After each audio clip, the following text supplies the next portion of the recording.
Hello everyone, so in this video we are talking about the design of flexible retaining walls, and here we will talk about the second example, which is about anchored sheet piles.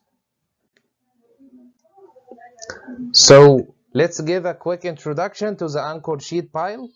So we have discussed the problem of a cantilever sheet pile. Here we are talking about an anchored sheet pile. As you see here, we have here a tie which is connected to an anchor in the which is embedded in your backfill here.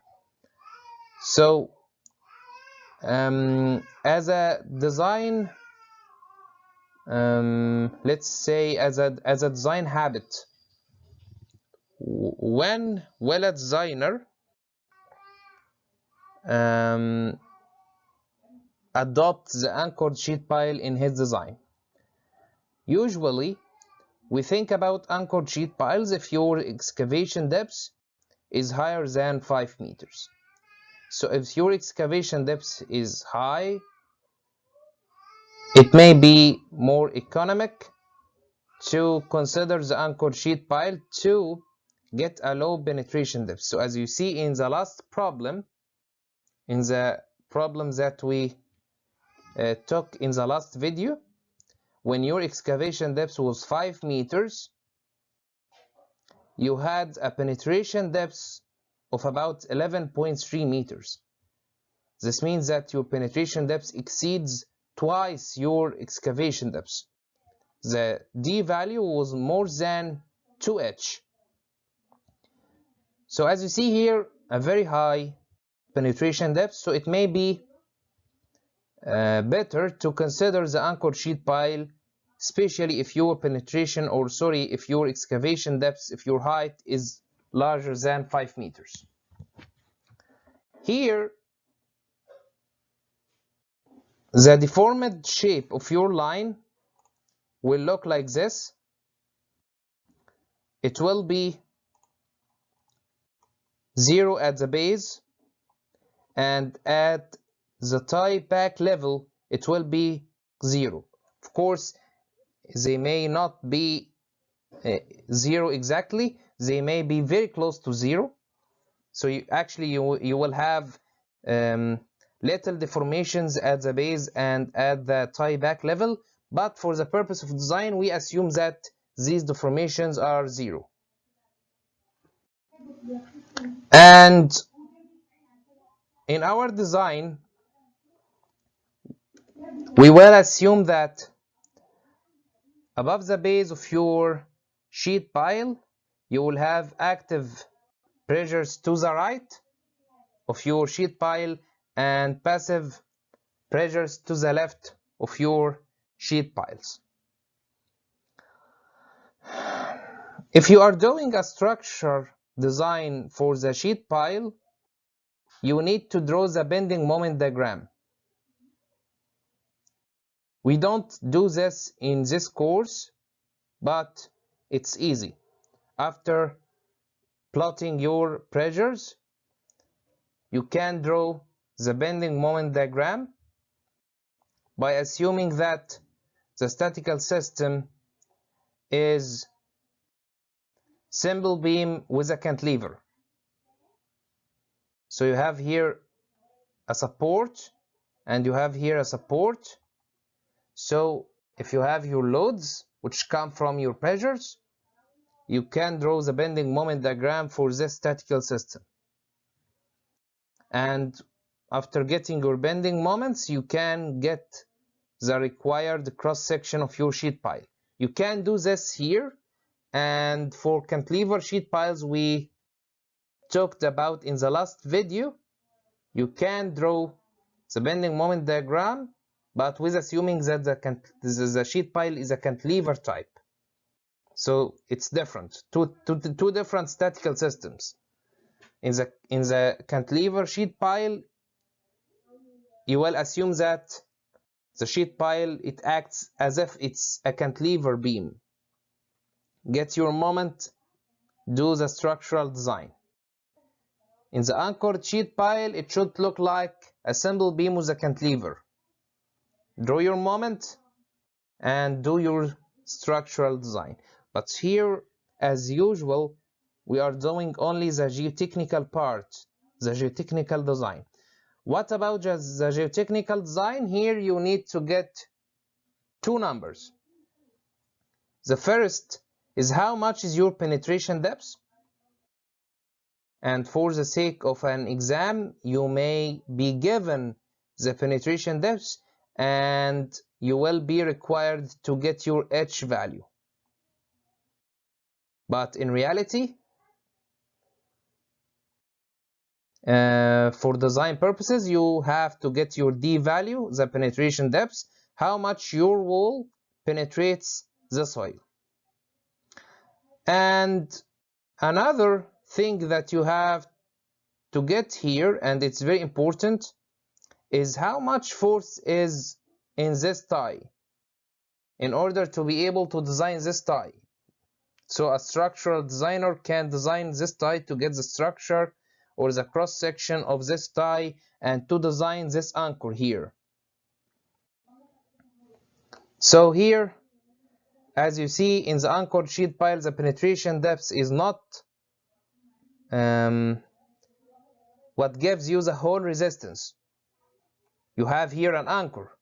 So here the resistance, it comes from the penetration depth and the anchor that you have here, and it usually, by the way, the anchor usually lies at a level of 1.5 or 1 to 2 meters below the ground surface.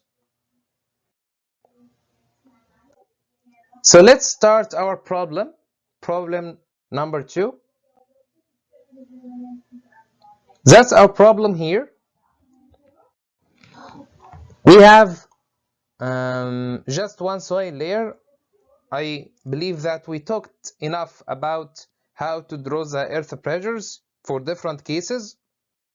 So here it's not very important to have many soil layers, and just we have to see how we can design an anchored sheet pile. But we have already covered many cases for earth pressures. So here I have only one soil layer with unit weight of 17 and friction angle of 35 degrees, and even I assumed here that the unit weight of my soil above the groundwater table is the same as below the groundwater table. I have my tie back, it's 1 meter below the surface, and I don't have a life load on the surface, which is very rare in design. Don't do this if you are designing a real sheet pile. You have to assume a minimum factor, or sorry, you have to assume a minimum life load. But here in this example, I will not consider any life load. So here I have 1 meter and the groundwater table is 1.5 meters below the surface, and it's on the same elevation on the right hand side and on the left hand side. Then if you see here, the excavation depth is 7 meters. You see it's higher than 5 meters, and your penetration depth is unknown, and you are required to get the penetration depth and the force in the tie, which is it's repeated in the perpendicular direction. Every 3.5 meters you have a new tie. So it looks like this as a 3D structure. If this is your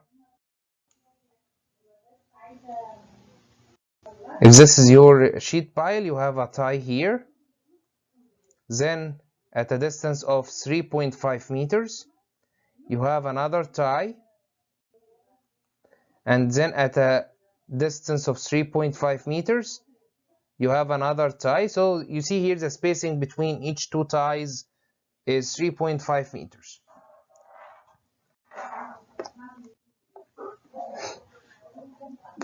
Now let's draw our active earth pressures and passive earth pressures. You see here we have active earth pressure to the right of our flexible sheet pile and passive earth pressure to the left. I have the locations where I have to get my earth pressures at the top of my sheet pile. This is point number 1. Then at the groundwater table, this is point number 2. The tie will not affect your earth pressures, so you don't have to put a point at the tie. Then, as I told you before, it's better to get a point at the dredge level. That's point number 3. And at the bottom of your sheet pile, that's point number 4. From the passive direction, you have only this point at the top and this point at the bottom, point 5 and point 6. Now let's get our active pressures. So the active pressure is gamma H times K active. We don't have a life load and we don't have a C value for our soil. It's phi soil, it's sand. So at point number 1, I got my K active, by the way, it's 0.27, and my K passive is 3.7. 1 minus sine phi over 1 plus sine phi. I am using Rankine theory by assuming that the wall is frictionless. At point number 1, you don't have any earth pressures because you don't have a life load. So gamma H is 0, so the earth pressure is 0. For point 2, the earth pressure should be 17, which is the unit weight, times 1.5. That's your effective vertical stress due to the own weight of soil. We don't have a life load. Times K active, which is 0.27. And that's 6.9 kilonewton per meter square. At point 3, the depth is 7 meters, but the unit weight that I will consider above the groundwater table is 17. Below the groundwater table, I will consider the submerged unit weight, which is 17 minus 10. I assume here that the unit weight of water is 10 kilonewton per meter cube. So for point number 3, the vertical effective stress would be 17 by 1.5 plus 7 times 5.5.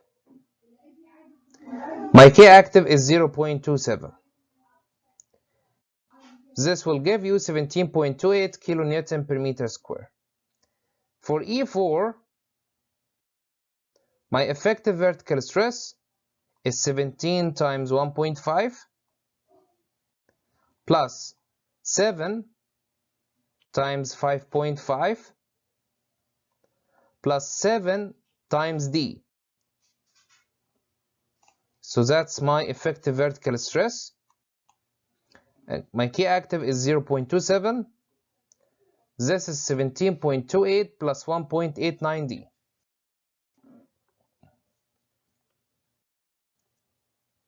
Now let's look into the passive earth pressure. So the passive earth pressure, you have 2 points, points 5 and point 6. Again, point 5 is very easy, it's 0.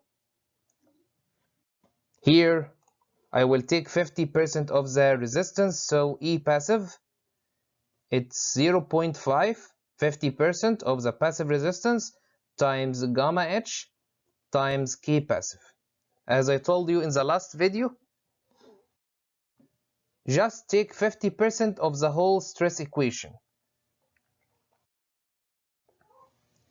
Don't just take 50% of K passive, because if your soil is C5 soil, it will give you wrong answers.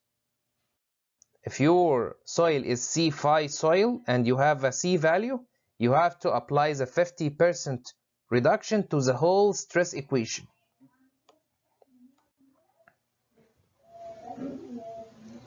For E6,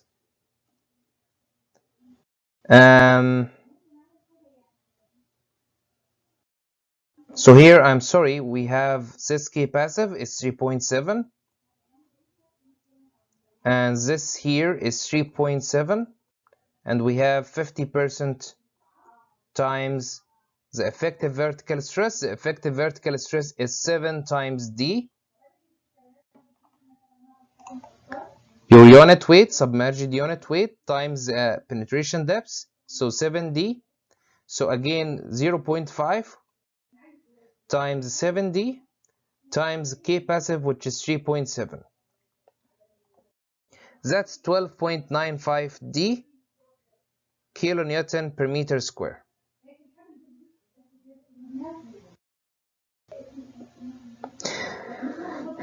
In this problem and in the problem we had in the last video, the groundwater table was at the same elevation on both sides of my sheet pile. So you don't need to plot the water pressure in this case because they will be equal to each other and they will cancel each other. If you are plotting your earth pressure, you have an earth pressure of 0 at point 1, then 6.9 at point 2. Then at point 4, I have 17.28 plus 1.89 D. At point 3, I have 17.28. And this line is one line. It's not broken because I don't have any reason for getting a different line with a different slope. I don't have a groundwater table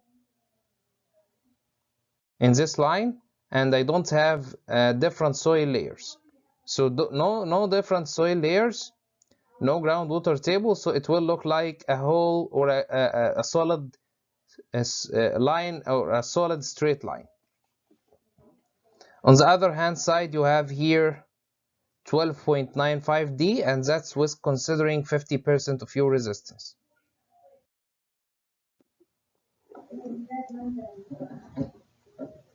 As you see here, as usual, we will get our forces by getting the area of any rectangle and any triangle we have in our problem. So this triangle will give me F1.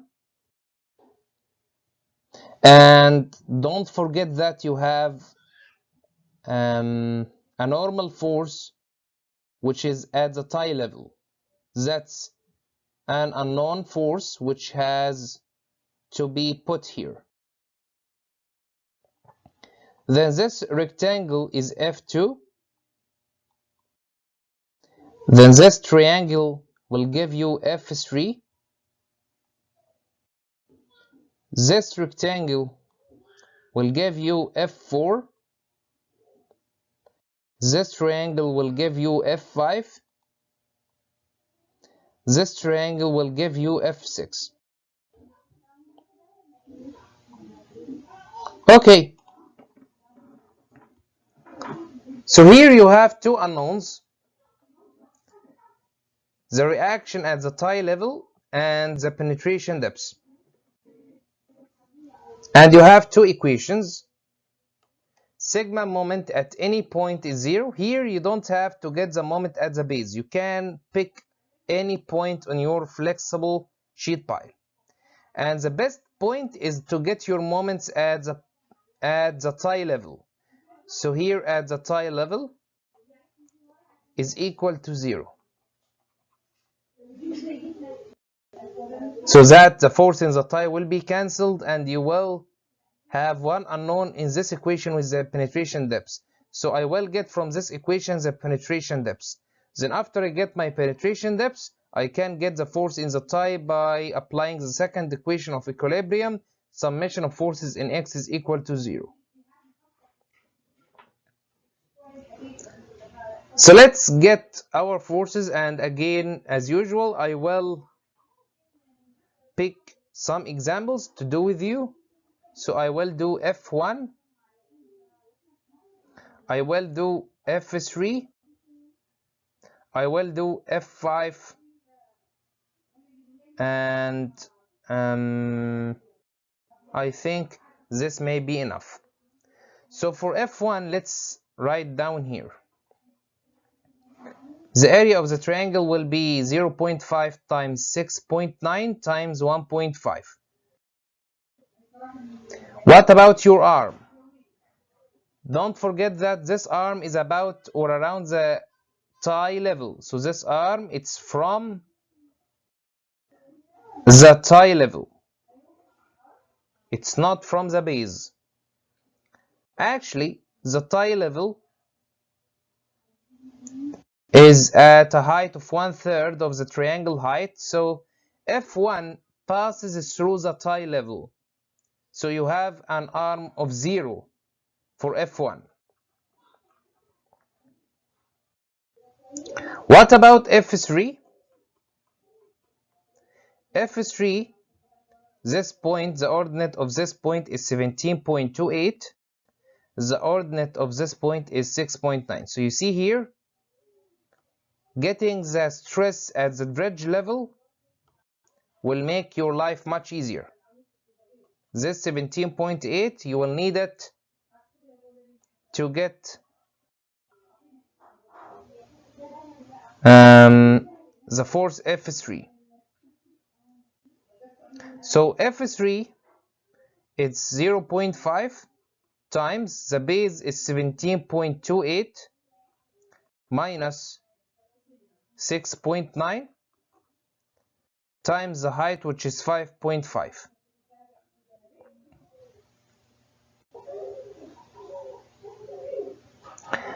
What's the arm from the thigh level?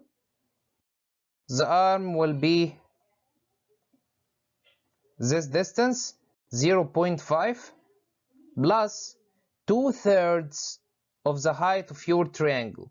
So it's 0.5 plus 5.5 by 2/3, 2/3 of the triangle height. What about F5? So F5, this base is equal to, so it's 0.5, the area is 0.5 times the base. The base is 17.28 plus 1.89d minus 17.28. The ordinate of this point is 17.28 plus 1.89d, and the ordinate of this point is 17.28. So the base is 17.28 plus 1.89d minus 17.28. So you see here 17.28 will cancel 17.28 times the height, which is d. It's unknown. What's the arm? The arm, this is your arm from the thigh level. 0.5 plus 5.5 plus 2/3 of d.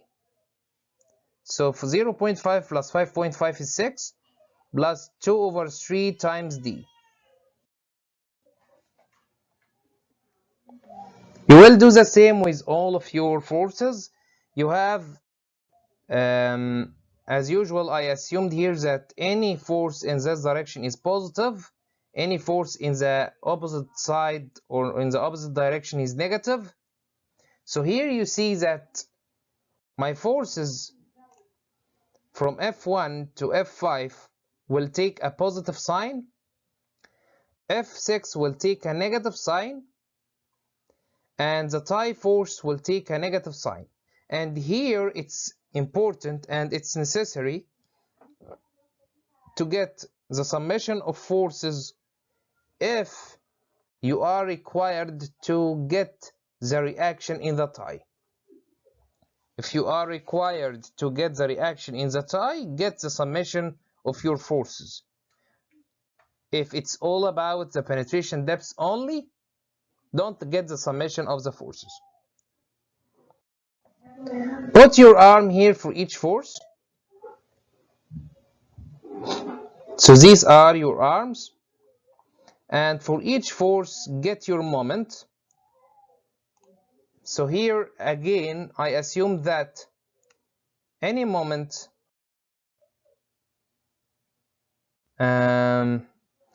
it will be clockwise. So any moment, let's draw it in a different way.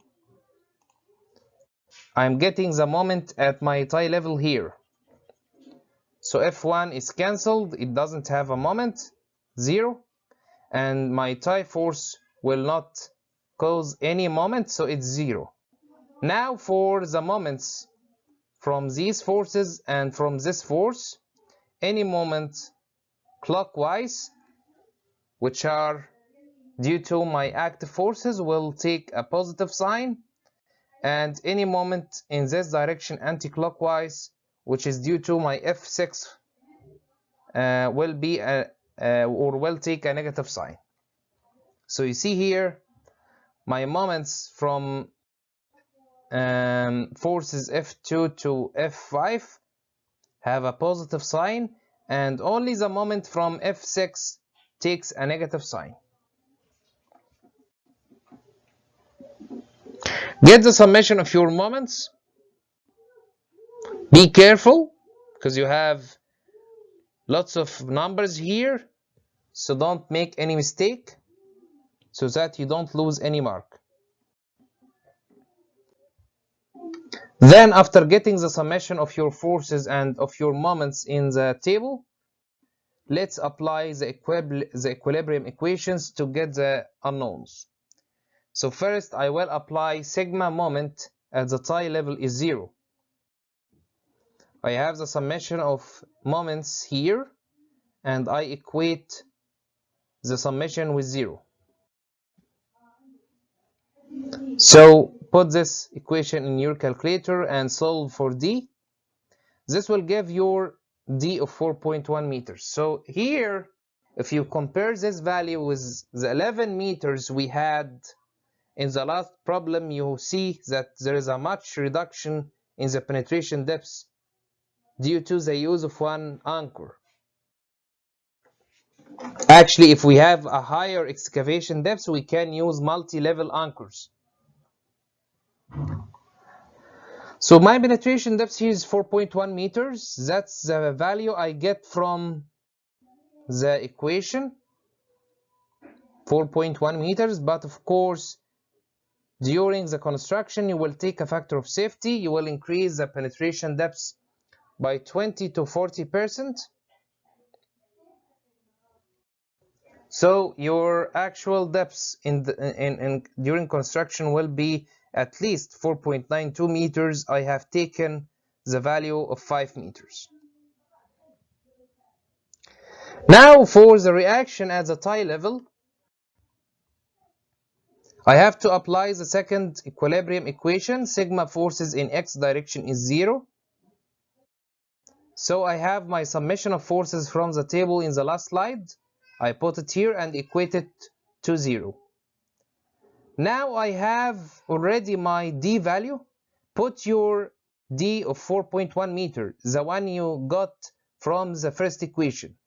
Don't put your final actual D value. Don't put 5 meter in this problem. Put the value you have got from the first equation. 4.1 meters, the original value. So putting here D of 4.1 meters, your reaction at the tie level is 49.56. It's very important to see here that this reaction would be kilonewton per every meter length of your wall.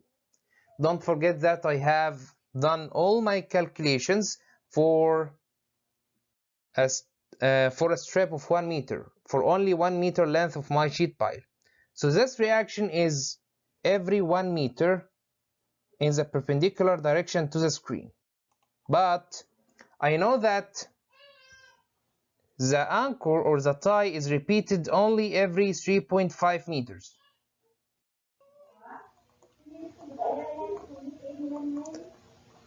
So to get the reaction as a point load in one anchor, you have to apply this equation. The reaction in one anchor is the reaction per 1 meter run times the spacing between any two anchors. So the reaction per 1 meter run is 49.56 kilonewton per meter run, and the spacing between each two ties is 3.5, and this will give you the reaction in one anchor as a point load 173.46 kilonewton. So this concludes our second problem on anchored sheet piles. Now you can get the penetration depths and the anchor normal force, and of course this force can be used later to design the cross section of the anchor, and actually it can be used to design the block that we may have here to fix our tie back to the soil. So thanks for your attention, and if you have any questions you can email me and I will be very happy to answer your questions. Goodbye and see you in the next tutorial.